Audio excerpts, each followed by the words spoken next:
Maharashtra TV news, आवाज सर्वसामान्यांचा। Breaking news. Nashik Satpur मधील अशोकनगर येथे आषाढी एकादशी निमित्त दिंडी सोहळा व कीर्तन मोठ्या उत्साहात संपन्न।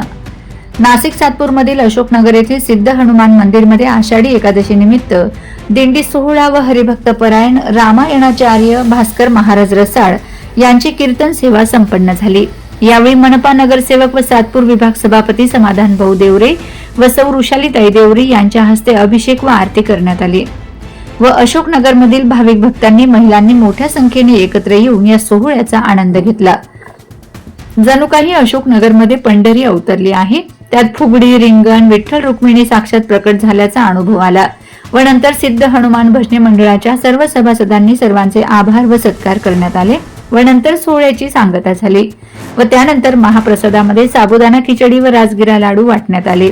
वंदे महाराष्ट्र टीव्ही मीडिया प्रतिनिधी रमेश गिरी, नाशिक।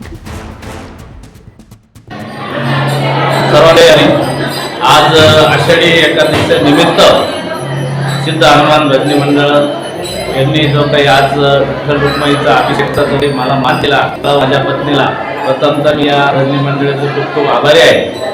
आज सर्वच नागरिक आपण पंढरीला जाऊ शकत नाही, कारण पंढरीची कॅपॅसिटी आता जेवढे भाविक त्या ठिकाणी आलेले आहेत, म्हणून आपण ज्या आपल्या परिसरामध्ये विठ्ठल रुक्मिणीचं जे मंदिर आहे त्या ठिकाणी सकाळी 5 वाजल्यापासूनच या ठिकाणी महाअभिषेक झाला। सर्व माझ्या भगिनी व पुरुष या ठिकाणी आले, सगळ्यांनी या ठिकाणी महाआरतीचा आनंद घेतला। विठुरायाला आपण एवढंच विनंती करू सगळ्यांच्या वतीने की हे परमेश्वरा आपल्या सर्वांना निरोगी आयुष्य दे, निसर्गाची सगळं समतोल ठेव, सगळं धन संपत्ती सगळ्यांना मिळू दे व सगळ्यांना आशीर्वाद मिळू दे। सगळ्यांच्या वतीने परमेश्वराला आपण विनंती करू व सगळ्यांना